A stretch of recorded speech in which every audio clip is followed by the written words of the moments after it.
Esse é o canal Rimas e Químicas, né? Um pouco de poesia, de rimas, de filosofia, de literatura, de versos de vários tipos.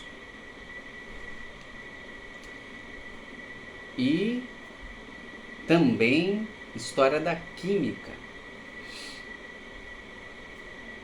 filosofia da química, da natureza, ciências,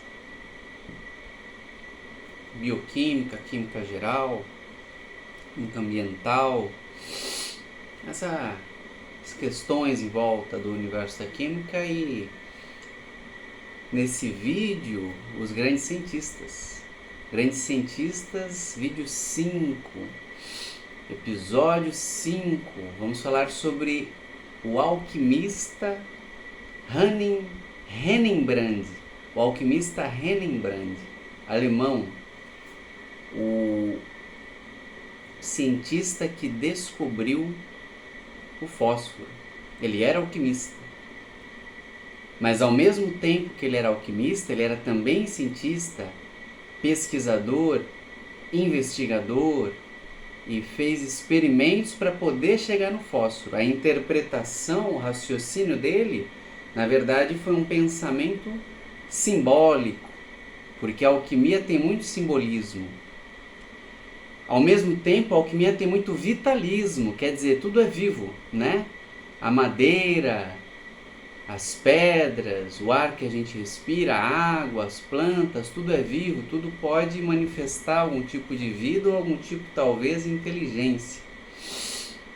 E tudo faz parte de um todo, tudo conectado.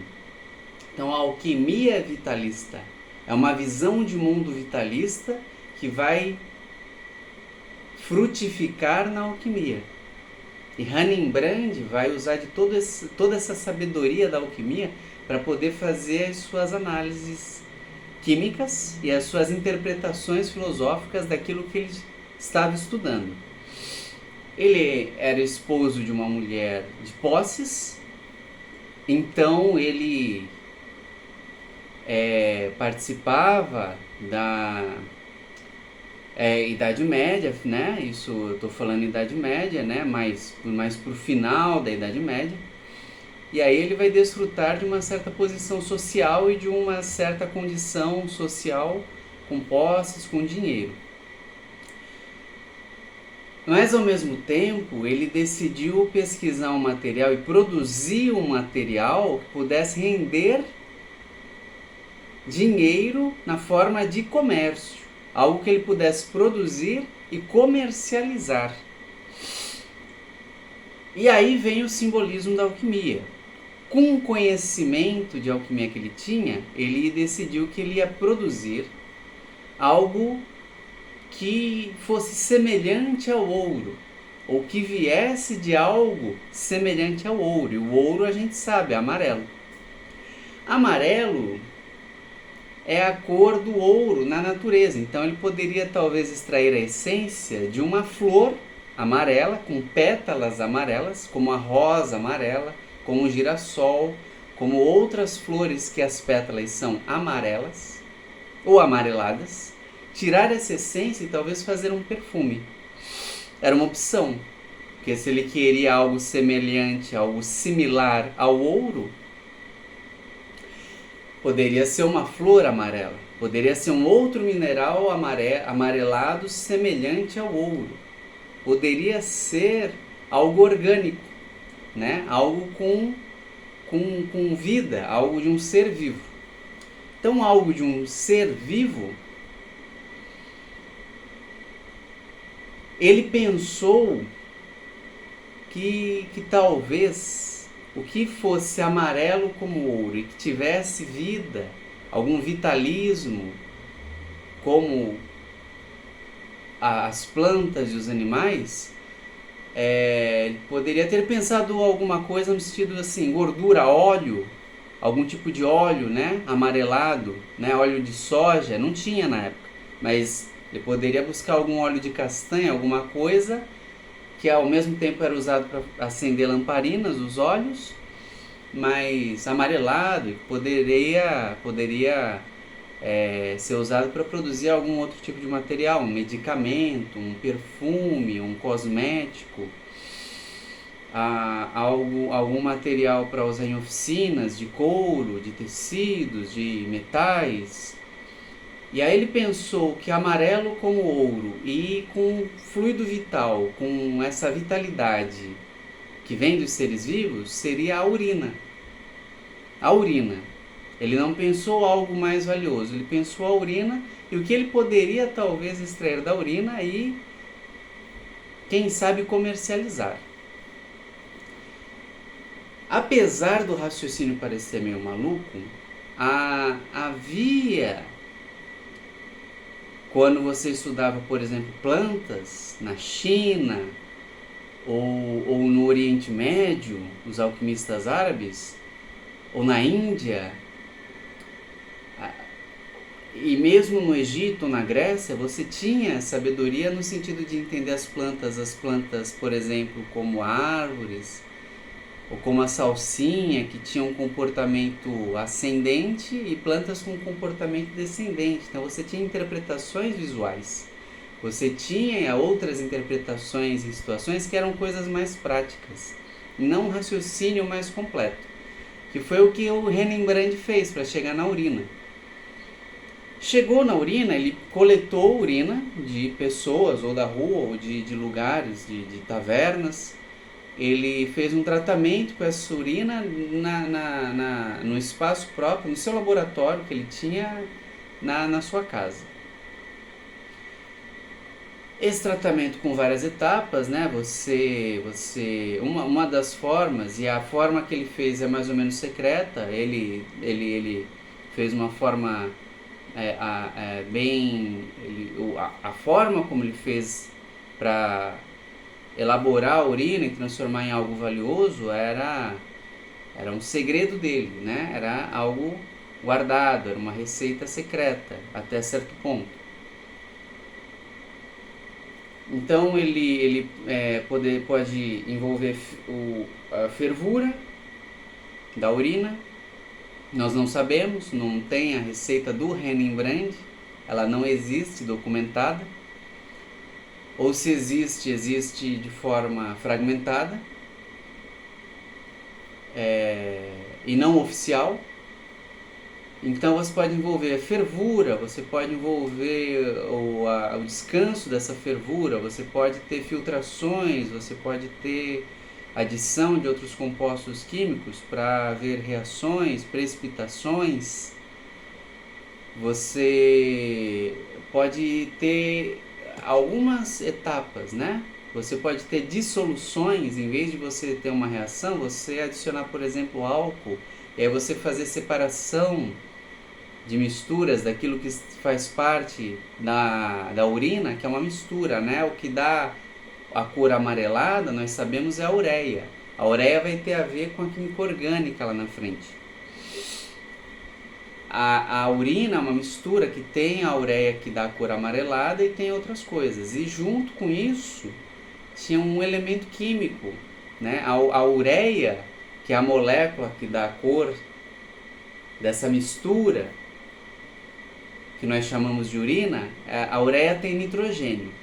Mas tem outros elementos químicos que são eliminados juntos. E aí no tratamento que o Rembrandt fez, ele conseguiu chegar num elemento químico que não era conhecido. E aí é que está a alquimia desse cientista. Aí é que está a sabedoria dele. Ele conseguiu, apesar da sua interpretação simbólica, que é muito válida na verdade, porque ele utilizou de conhecimento de filosofia que havia na época e conhecimentos práticos, procedimentos práticos de laboratório que haviam na época, no sentido de buscar esse material que poderia ser separado, e o elemento químico que ele encontrou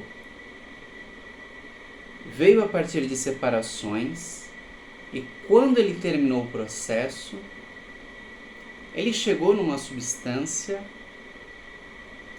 pastosa, esbranquiçada e brilhante. Ela brilhava no escuro, entendeu? uma substância, certo? Que não era sólida, seria talvez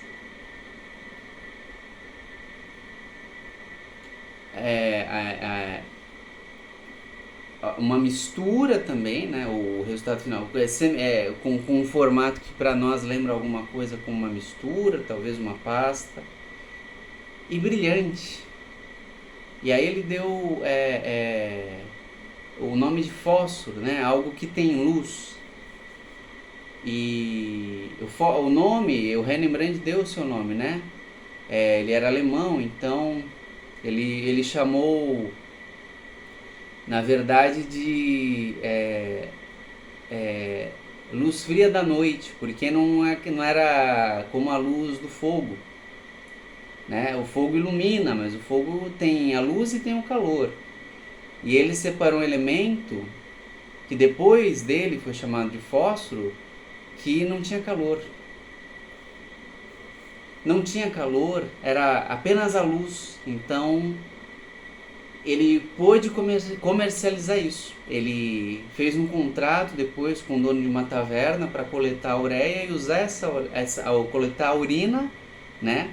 A urina que tem a ureia, para poder fazer mais fósforo. Usou a sua receita e conseguiu durante um tempo produzir fósforo a partir de urina e comercializar esse fósforo, brilhando, né? Então, uma luz, né, temporária de algo que não tinha calor, né? O que dá uma certa segurança, depois que já está separado, né? Então, você tinha, lógico, a gente pode viajar, vários cuidados de higiene, como que ele cuidava desse laboratório, como que ele guardava tanta urina, mas ele, a partir de algo que poderia ser considerado pura e simplesmente lixo, ele fez algo com grande destaque. Ele fez algo que foi, como a gente fala, notável, ou que foi realmente algo competente.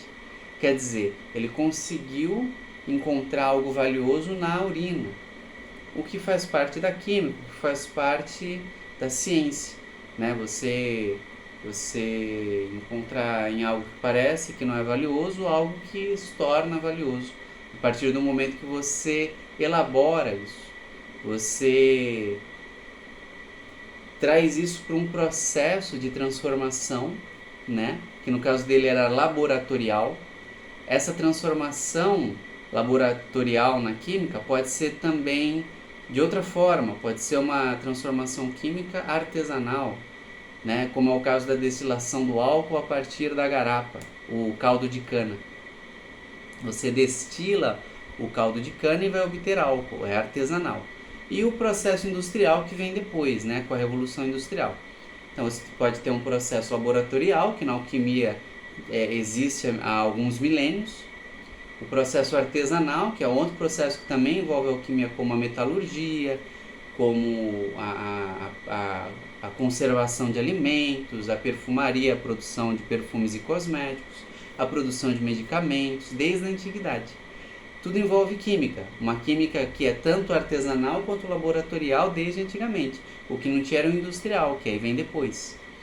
Mas o Rembrandt, quando ele sintetiza o fósforo, isso é muito importante, ele descobre o fósforo, ele descobriu o fósforo.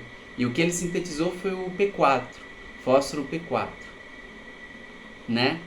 Que é branco, que é chamado fósforo branco, que tem lá as suas características, né? Suas características, outras características químicas além do brilho. E o seu brilho é chamado fosforescência. Então, primeiro foi descoberto fósforo por Rembrandt, a partir do seu processo químico laboratorial, isolando o fósforo, ele comercializando o fósforo, e aí ele descobriu ao mesmo tempo o elemento químico fósforo e ao mesmo tempo também a fosforescência, né? A fosforescência que depois vai tomar um outro caminho quando chega na mão de um cara chamado Röntgen, que é um outro grande cientista. Eu agradeço você que assistiu esse vídeo. Vamos ler, vamos estudar a química, vamos conhecer a química, vamos estudar. Um abraço.